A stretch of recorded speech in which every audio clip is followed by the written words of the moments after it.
जय हिंद साथियों। तो स्वागत है आप सभी के अपने YouTube channel the knowledge wire में। तो साथियों, मैं आप सभी के लिए डेली करंट अफेयर के महत्वपूर्ण प्रश्नों की वीडियो लाती रहती हूँ। तो अगर आप किसी भी परीक्षा की तैयारी कर रहे हो तो इस चैनल पर अपलोड होने वाली हर एक वीडियो आपके लिए बहुत ही महत्वपूर्ण होने वाला है।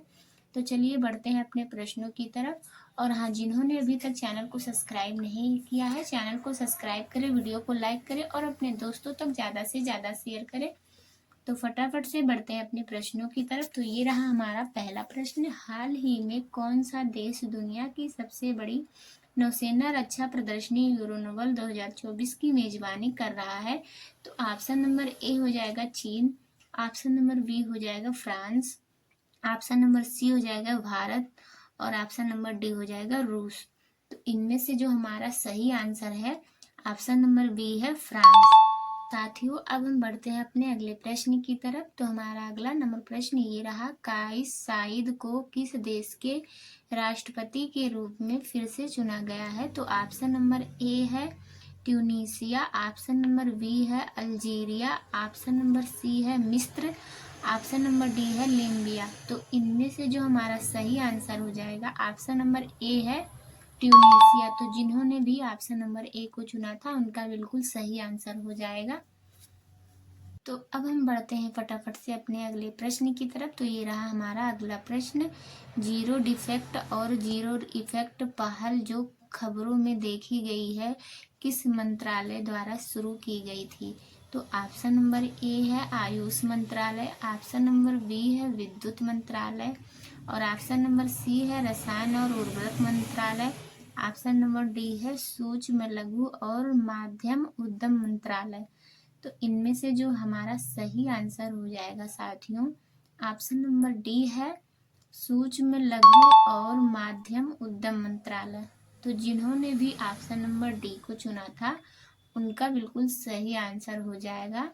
तो चलिए साथियों, अब हम बढ़ते हैं अपने अगले प्रश्न की तरफ। तो ये रहा हमारा अगला प्रश्न। किस देश ने श्रमिकों के वेतन संरक्षण सुनिश्चित करने के लिए मुसानेद नामक नया डिजिटल प्लेटफॉर्म लॉन्च किया है? तो ऑप्शन नंबर ए है सऊदी अरब और ऑप्शन नंबर बी है संयुक्त अरब अमीरात, ऑप्शन नंबर सी है येमन और ऑप्शन नंबर डी है कुवैत। तो इनमें से जो हमारा सही आंसर हो जाएगा ऑप्शन नंबर ए है सऊदी अरब। तो बढ़ते हैं साथियों अपने अगले प्रश्न की तरफ। तो ये रहा हमारा अगला प्रश्न। विश्व पोलियो दिवस हर साल किस दिन मनाया जाता है? तो ऑप्शन नंबर ए है अक्टूबर 23, ऑप्शन नंबर बी है अक्टूबर 24 और ऑप्शन नंबर सी है अक्टूबर 25, ऑप्शन नंबर डी है अक्टूबर 26। तो इनमें से हमारा सही आंसर क्या हो जाएगा साथियों? इनमें से जो हमारा सही आंसर हो जाएगा ऑप्शन नंबर बी है अक्टूबर 24। तो जिन्होंने भी ऑप्शन नंबर बी को चुना था उनका बिल्कुल सही आंसर हो जाएगा।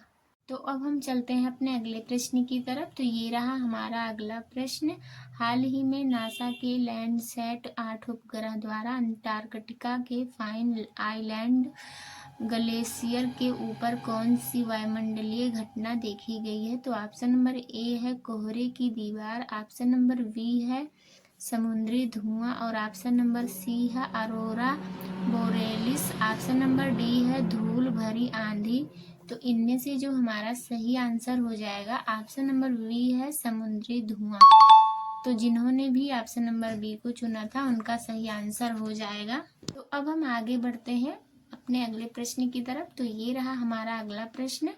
Mardi wild life sanctuary WLS जो हाल ही में खबरों में थी किस राज्य में स्थित है? तो ऑप्शन नंबर ए है तेलंगाना और ऑप्शन नंबर बी है महाराष्ट्र, ऑप्शन नंबर सी है गोवा और ऑप्शन नंबर डी है गुजरात। तो इनमें से जो हमारा सही आंसर हो जाएगा ऑप्शन नंबर डी है गोवा। तो कितने लोगों ने ऑप्शन नंबर सी को चुना था कमेंट करके ज़रूर बताना। तो साथियों, अब हम बढ़ते हैं अपने 8वें नंबर प्रश्न की तरफ। तो ये रहा हमारा 8वां नंबर प्रश्न। तुमाइनी महोत्सव जो एक शरणार्थी शिविर में आयोजित होने वाला एकमात्र महोत्सव है, इसको हाल ही में कौन सा पुरस्कार मिला? तो ऑप्शन नंबर ए है UNESCO world heritage award. Option number B है cultural of resistance award. Option number C है international refuge cultural award. Option number D है ग्लोबल पीस और यूनिटी प्राइज। तो इनमें से जो हमारा सही आंसर है ऑप्शन नंबर बी है कल्चरल ऑफ रेजिस्टेंस अवार्ड। तो जिन्होंने भी ऑप्शन नंबर बी को चुना था उनका बिल्कुल सही आंसर हो जाएगा। तो फटाफट से बढ़ते हैं अपने अगले प्रश्न की तरफ। तो ये रहा हमारा अगला नंबर प्रश्न।